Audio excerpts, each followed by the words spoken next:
One of India's most prominent politicians says Britain should atone for plundering his country during colonial rule. Shashi Tharoor is the Congress Party MP and was in the running to be the United Nations Secretary General at the time Ban Ki-moon won the role. In his book Inglorious Empire, Shashi Tharoor argues that British rule in India was totally amoral and bent on the subjugation of Indians for the purpose of profit.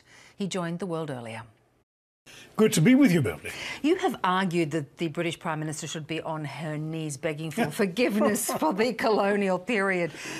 That's not likely to happen. What do you think would be sufficient? What sort of gesture would be sufficient for you? Well, I do think an apology is due because there's a moral debt. I'm not asking for reparations in sort of the financial sense of the term. But, you know, Britain did come to one of the richest countries on earth, and over 200 years of depredation, exploitation, neglect, managed to reduce it to a poster child for third world poverty. When the British left in that first shambolic Brexit in 1947 with the partition of the subcontinent as a result of their divide and rule policy, and we've managed to recover to a great extent from there, but that doesn't mean that a moral debt isn't owed.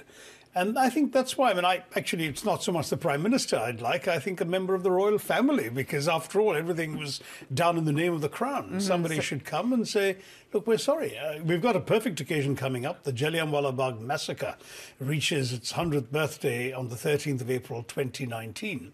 One of the worst atrocities of the Raj, a betrayal of promises made in exchange for which India supported the First World War with men and material and lots of money.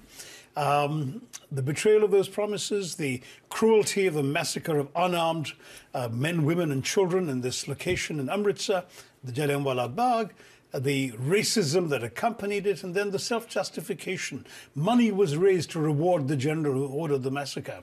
And Rudyard Kipling, that flatulent voice of Victorian imperialism, called him the man who saved India. And after all of that, surely that would be the perfect occasion to say sorry. But of course it has been 70 years since partition and there have been mistakes made subsequently.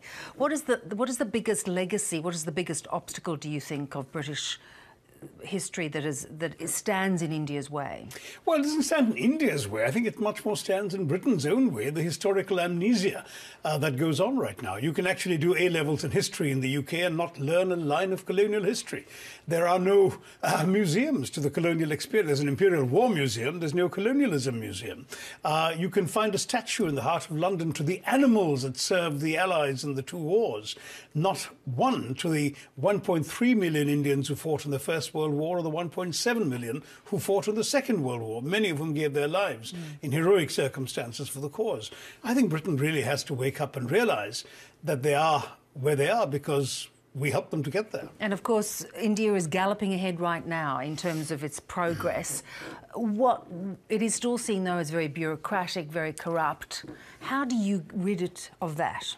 Well, I mean, frankly, you know, I've joked that the British taught the Indian bureaucracy that anything resulting from the filling of forms in quadruplicate couldn't possibly be an injustice. So it's all England's fault. And so, of course, you know, I mean, let's face it, the British are the only people in history crass enough to make revolutionaries out of Americans, so they could certainly make bureaucrats out of Indians.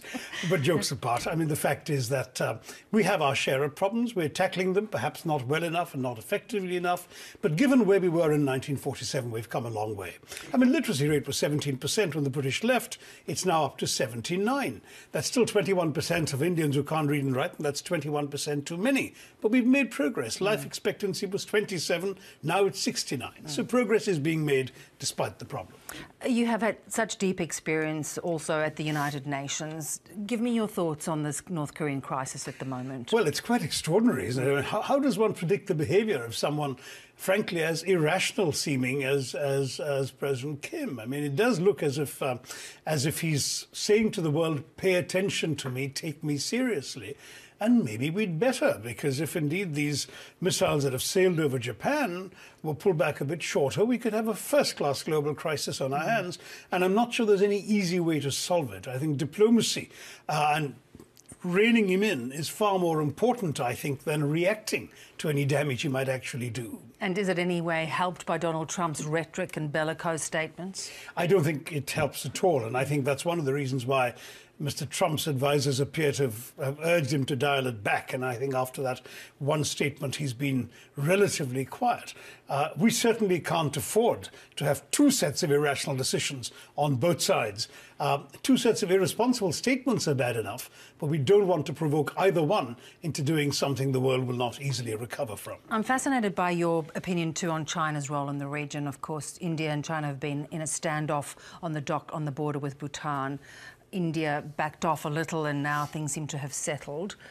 How do you see China's role in the region, its expansionism? Is it concerning for India? It is. Well, I mean, you know, China's peaceful rise, as they called it, was fine with all of us. I think the entire region accommodated itself to that. I mean, China was this burgeoning economic power and it had a right to rise in the interests of its own people. But it's when it began sort of moving its elbows a little too far in other people's faces. The 9-dash line in the South China Sea, for example, and now the border belligerence with India, then we begin to worry. You know, we do believe that China has plenty of room to grow and to flourish, and that everyone wants to see it succeed, because I think a lot of countries would like to prosper in its wake.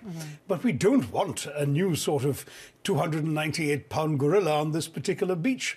That would not be healthy for the region. It would not be healthy for the world. And under Xi Jinping, it does seem as if it's a little more agitated about its position in the world. It wants to cement its authority. Well, he is seen as the most powerful leader China's had in a very long time. And of course, you've got the Party Congress coming up. We were all worried as to how this would play out before the Party Congress, but it does seem that the standoff with the Indian troops in a place called Doklam in Bhutan has been eased now through an entirely diplomatically negotiated solution. And to my mind, that's a good sign. It suggests that China still does see that it's gained more out of being peaceful than it could out of being belligerent. We wish you well with your battle with Britain. Lovely to speak to you, Shashi. Thank you. Very nice to see you. Take care.